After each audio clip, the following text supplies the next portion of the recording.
प्रभु यीशु मसीह के मधुर और सामर्थ्य नाम में आपको जय मसीह की।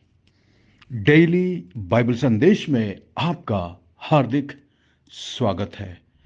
आज 16 जनवरी है और परमेश्वर को धन्यवाद कि उसने हमें फिर से एक नया दिन दिया है, एक नया सवेरा दिया है, ताकि हम अपने जीवन के चाल चलन, सोच विचार और आचरण के द्वारा उस परमेश्वर को महिमा दें जिसने हमें ये आज की जिंदगी दी है। मैं दिल से आपका भी आभारी हूं कि आपने अपना कीमती वक्त निकाला कि आप इस बाइबल संदेश में शामिल हो सकें और आज के इस संदेश को सुन सकें। मेरी आशा, मेरी प्रार्थना यह है कि आज का संदेश हम सबके लिए एक आशीष का कारण हो सके। आज के मनन के लिए हम फिलिपियों की पत्री और उसकी 3 अध्याय और उसकी पहली आयत से हम आगे देखेंगे। पौलुस यहाँ पर फिलिपियों के विश्वासियों को लिखता है कि इसलिए है मेरे भाइयों, प्रभु में आनंदित रहो। मसीह जीवन सचमुच में आनंदित रहने का जीवन है। एक ही चीज है जो आपके और मेरे आनंद को चुरा सकता है, हमारी शांति को, हमारे खुशी को चुरा सकता है, वो है पाप। जब हम परमेश्वर से दूर होते हैं, जब हम परमेश्वर की अनाज्ञाकारिता में जीवन जीते हैं, जब हम पवित्र आत्मा के विरुद्ध में जीते हैं, हमारे जीवन की वो आनंद और खुशी उड़ जाती है, चली जाती है। लेकिन पौलुस यहां पर कह रहा है कि प्रभु में आनंदित रहो। जब तक आप प्रभु में रहेंगे, प्रभु के वचन में, परमेश्वर की पवित्र आत्मा की अगुवाई में रहेंगे, आप सचमुच में आनंदित रह सकते हैं। और इसी आनंद के लिए सारी दुनिया तलाश कर रही है, ढूंढ रही है कि कहां आनंद मिलेगा। वो इस आनंद की तलाश में रुपया, पैसा, मनोरंजन और हर चीज में ढूंढते हैं, लेकिन वो आनंद केवल कुछ समय के लिए होता है। लेकिन जब हम प्रभु में होते हैं, ये आनंद हमेशा हमारे अंदर होगा, चाहे कुछ भी परिस्थिति क्यों ना हो। आगे पौलुस कहता है कि ये बातें बार बार लिखने में मुझे कोई कष्ट नहीं होता, और बल्कि इसमें तुम्हारी कुशलता है। मुझे बार बार लिखने में कोई तकलीफ नहीं। आगे दूसरी आयत में पौलुस कहता है, कुत्तों से चौकस रहो, उन बुरे काम करने वालों से चौकस रहो और उन काट कूट करने वालों से चौकस रहो। यहाँ पर पौलुस 3 झुंड के बारे में बातचीत करता है और तीनों के बारे में कहता है सावधान रहो। और ये वो विशेष यहूदी समाज के लोग हैं। पौलुस इस पद में जो लिखता है वो ये कहता है कि एक ही समूह के ये 3 सामान्य भिन्न तरह के लोगों के नाम हैं, जैसे कि ये झूठे शिक्षक हैं, झूठे भविष्यद्वक्ता लोग हैं। और पौलुस के समय में कलीसिया के अधिकांश झूठे शिक्षक यहूदी लोग थे, जो यहूदी मजहब से थे, जो इस्राएली लोगों में से थे, जो नए विश्वासियों को ये शिक्षा देने का प्रयास करते थे कि यदि तुम्हें उद्धार पाना है तो तुम्हें खतना कराना आवश्यक होगा। इसलिए पौलुस ऐसे लोगों को कहता है कि ये काटकूट करने वालों से सावधान रहो और ये कुत्तों से सावधान रहो, जो हमेशा आपस में फूट डालते हैं, लड़ते हैं, अशांति का जीवन जीते हैं, झूठी शिक्षाओं को देते हैं। इसलिए पौलुस कहता है कि इन लोगों से सावधान रहो। काटकूट करने वालों का मतलब है जो ये शिक्षा देते थे कि तुम्हें खतना कराना आवश्यक है यदि तुम्हें स्वर्ग में जाना है, यदि तुम परमेश्वर के सामने ग्रहण योग्य बनना चाहते हो, तो तुम्हें ये जरूरी है। इसलिए वो इन नए मसीहों को भड़काने का कोशिश करते थे। इसलिए पौलुस कहता है कि इन काटकूट करने वालों से सावधान रहो। और तीसरी आयत में वो कहता है, क्योंकि खतना वाले तो हम ही हैं जो परमेश्वर की आत्मा की अगुवाई से उपासना करते हैं। वास्तव में हम हैं जो सचमुच में परमेश्वर की आराधना करते हैं, उसकी आत्मा की अगुवाई में जीते हैं और मसीह यीशु पर घमंड करते हैं, शरीर पर भरोसा नहीं करते। यहूदी लोग अपने शरीर पर घमंड करते थे, यानी कि वो अपने खतना पर घमंड करते थे, अपने परिवार पर घमंड करते थे, अपने वंशावली पर घमंड करते थे और अपने गोत्र पर घमंड करते थे। पौलुस कहता है इन सब पे यदि घमंड करना होता तो मेरे पास बहुत कुछ है घमंड करने के लिए। और वो चौथी आयत से वो फिर आगे बताता है कि किस तरह वो इन सारी चीज़ों में घमंड कर सकता है। 5वीं आयत में कहता है कि मेरा खतना हुआ, इज़राइल के वंश से हूँ, बनियामिन के गोत्र का हूँ, इब्रानियों का इब्रानी हूँ, व्यवस्था के विषय में यदि कहो तो फरीसी हूँ, उत्साह के विषय में यदि कहो तो कलीसिया का सताने वाला। इतना मैं उत्साह से भरा हुआ था। पौलुस इतना ज़्यादा जोशीला था परमेश्वर के लिए कि उसको लगता था कि ये जो नया ग्रुप है, क्रिश्चियंस लोग जो आए हैं, मसीह लोग जो आए हैं, क्योंकि ये मसीह लोग ना तो यहूदी की तरफ है और ना ही यूनानियों की तरफ है, न अन्य जातियों की तरफ है। और पौलुस को लगता था कि ये मसीह लोग सच में गलत शिक्षा देने वाले लोग हैं, झूठी शिक्षा देने वाले लोग हैं। और पौलुस प्रभु मसीह को भी मानता नहीं था, इसलिए वो मसीहों का सताने वाला था। और पौलुस आगे लिखता है, धार्मिकता के विषय में यदि कहो तो मैं निर्दोष था। और 7वीं आयत में, परंतु जो जो बातें मेरे लाभ की थी। अब यहाँ पर पौलुस एक बहुत महत्वपूर्ण बात को बताता है कि जो बातें मेरे लाभ की थी, अर्थात पौलुस के द्वारा 5 और 6 आयत में जो उसने लिखी है, वो सारी बातें जो उसके लाभ की थी, उन सबको उसने कूड़ा समझा। वास्तव में पौलुस अब उन्हें अपने लिए हानि समझता है।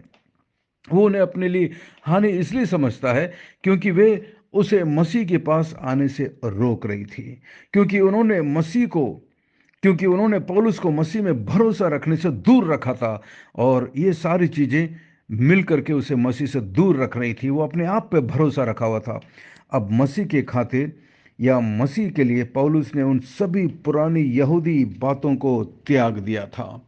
उसका खतना, उसका गोत्र और उसका परिवार और उसका ये सारी चीज़ें जो उसने वो शारीरिक रूप से करता था, व्यवस्था का पालन करता था, पुराने नियम के रीति रिवाजों को मानता था, इन सब को पौलुस कहता है कि मैंने सबको त्याग दिया है। 8वीं आयत में, इस पृथ्वी पर प्रभु मसीह को व्यक्तिगत रूप से जानने के अतिरिक्त अन्य कोई भी बहुमूल्य और महत्वपूर्ण बात नहीं है। कोई दूसरी बात किसी व्यक्ति को उद्धार और अनंत जीवन नहीं दे सकती। केवल मसीह को जानने और अपना व्यक्तिगत उद्धारकर्ता ग्रहण करने के द्वारा हम उद्धार प्राप्त कर सकते हैं। उदाहरण के लिए, मान लीजिए हम सब एक नाव में बैठे हुए हैं। नाव बहुमूल्य वस्तुओं से इतनी भरी हुई है कि जब नाव समुद्र से हम पार कर रहे हैं तब बड़ा तूफान आता है और नाव डूबने लगती है। उस वेट की वजह से, उस भार की वजह से, जो बहुमूल्य वस्तुएं, सोना चांदी और ये सारी चीज़ें, मटेरियल थिंग्स, संसार की चीज़ों से भरी हुई है, इसलिए नाव डूब रही है। अब हमें क्या करना पड़ेगा? अब उस नाव के यात्रियों को अपनी सुरक्षा के लिए, अपने बचाव के लिए क्या करना पड़ेगा? उन्हें नाव में भरी हुई वो सारी कीमती वस्तुओं को एक एक करके पानी में फेंकना होगा। हाँ, यही चीज, ये सभी वस्तुएं बहुमूल्य है, लेकिन उन वस्तुओं के वजन और भार के कारण नाव डूब रही है। यात्री लोग डूबने वाले हैं। इसलिए आपको अपने आप को यदि बचाना है तो आपको नाव के अंदर जो सारी चीज़ें पड़ी हुई है, उन चीज़ों को उठा करके आपको बाहर फेंकना है। इसी रीति से पौलुस को अपनी जीवन रूपी नैया से अपनी पुरानी धार्मिक वस्तुओं को, धार्मिक बातों को, रीति रिवाजों को, यहूदी पृष्ठभूमि, उसका खतना, उसकी व्यवस्था की धार्मिकता, इन सारे चीज़ों को निकालकर बाहर फेंकना आवश्यक था। और पौलुस इन सभी बातों को पौलुस गंवाना चाहता है। और वो कहता है, ये सारी चीज़ें मेरे लिए हानि है। इन चीज़ों को जब तक मैं नहीं निकालूंगा तब तक मैं परमेश्वर पर विश्वास करके उद्धार प्राप्त नहीं कर सकता। प्रभु मसीह ने इस विषय पर लोगों के बारे में 2 दृष्टांत बताए थे, जिन्होंने अपेक्षाकृत अधिक बहुमूल्य वस्तुएं खरीदने के लिए अपना सब कुछ बेच दिया था। आप इस कहानी को पढ़ सकते हैं, मत्ती की किताब 13, 44 और 45 में। जब एक व्यक्ति को वो बहुमूल्य हीरा मिला तो उसने जाकर अपने घर का सारा सामान, अपनी कीमती सारी वस्तुओं को बेच करके उस सबसे बहुमूल्य हीरे को उसने खरीद लिया था, क्योंकि वो जानता था कि उसकी कीमत क्या है। इसी तरीके से हमें भी पौलुस की तरह अपने जीवन में प्रभु मसीह जो सबसे महत्वपूर्ण है, उस पर विश्वास करने के द्वारा जो उद्धार हमें प्राप्त हुआ है, इससे बढ़कर बहुमूल्य चीज संसार की कुछ भी नहीं है। पौलुस व्यवस्था की ओर से आने वाली धार्मिकता को प्राप्त करना नहीं चाहता है। उसका मतलब यह है इसका मतलब यह है कि पौलुस उस धार्मिकता को पाना नहीं चाहता जो व्यवस्था के पालन करने से आती है। ऐसी धार्मिकता सच्ची धार्मिकता नहीं होती। इसके विपरीत पौलुस मसीह की धार्मिकता को प्राप्त करना चाहता है। ऐसी धार्मिकता जो परमेश्वर से आती है और विश्वास के द्वारा उत्पन्न होती है।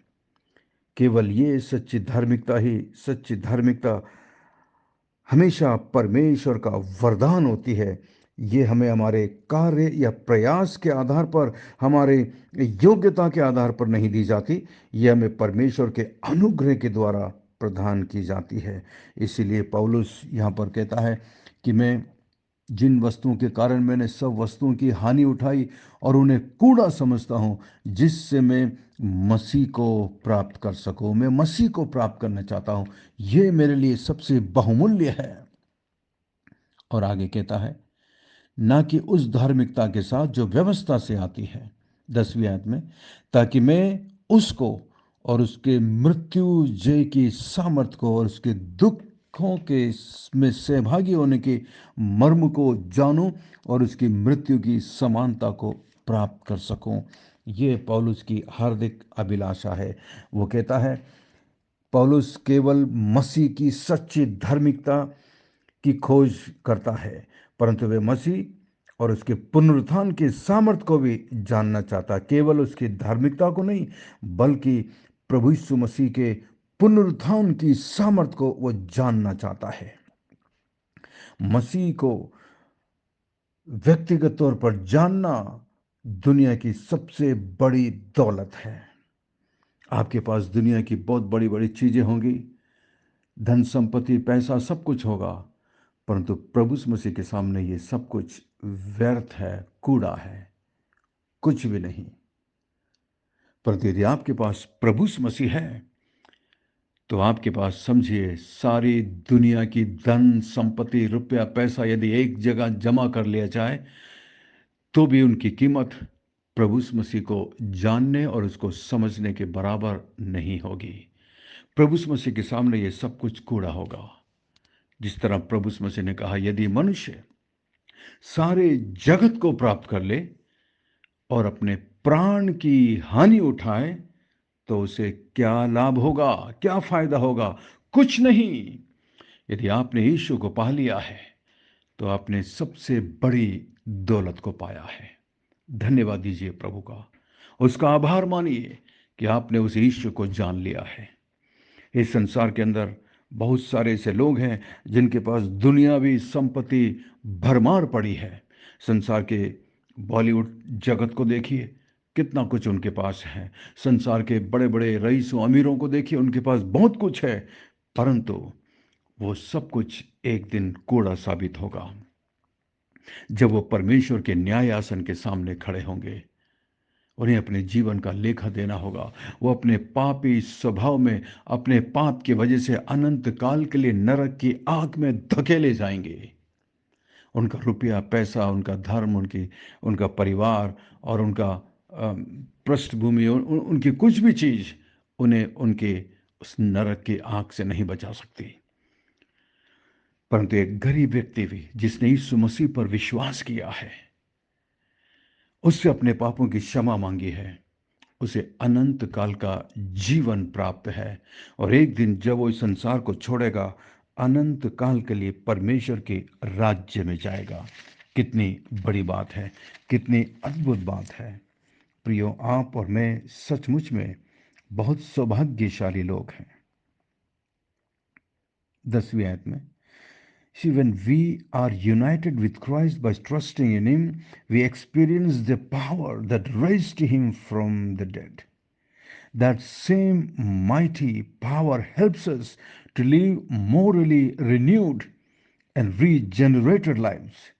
But before we can walk in newness of life, we must also die to sin, be made conformable unto His death, just as the resurrection gives us His power to live for Him. His crucifixion makes the death of our old sinful nature. That's why Paul says, I am crucified with Christ. Nevertheless, I live. Yet not I, but Christ liveth in me. यीशु मसीह मुझ में जिंदा है जब मैं उसके मृत्यु पर विश्वास करता हूं, उसकी धार्मिकता पर विश्वास करता हूं। मेरा पुराना स्वभाव, मेरा पुराना जीवन क्रूस पर उसके साथ चढ़ा दिया जाता है। अब मैं जो जीता हूं, मसीह में एक नया जीवन जीता हूं। यह है क्रूस की ताकत। इसीलिए पौलुस कहता है कि मैं उसके सामर्थ को समझना, उसके दुखों में सहभागी होने के मर्म को जानना चाहता हूं और उसकी मृत्यु की समानता को प्राप्त करूं। कि मैं किसी भी रीति से मरे हुए में से जी उठने के पद तक पहुंचूं। ये पौलुस की हार्दिक अभिलाषा थी और यही हमारी भी होनी चाहिए कि मैं मसीह को और गहराई से जानूं। मसीह के बारे में तो दुनिया जानती है, परंतु मसीह को और गहराई से, उसकी मृत्यु को, उसकी उसके पुनरुत्थान की सामर्थ को और भी गहराई से जानना मसीह जीवन का एकमात्र उद्देश्य होना चाहिए।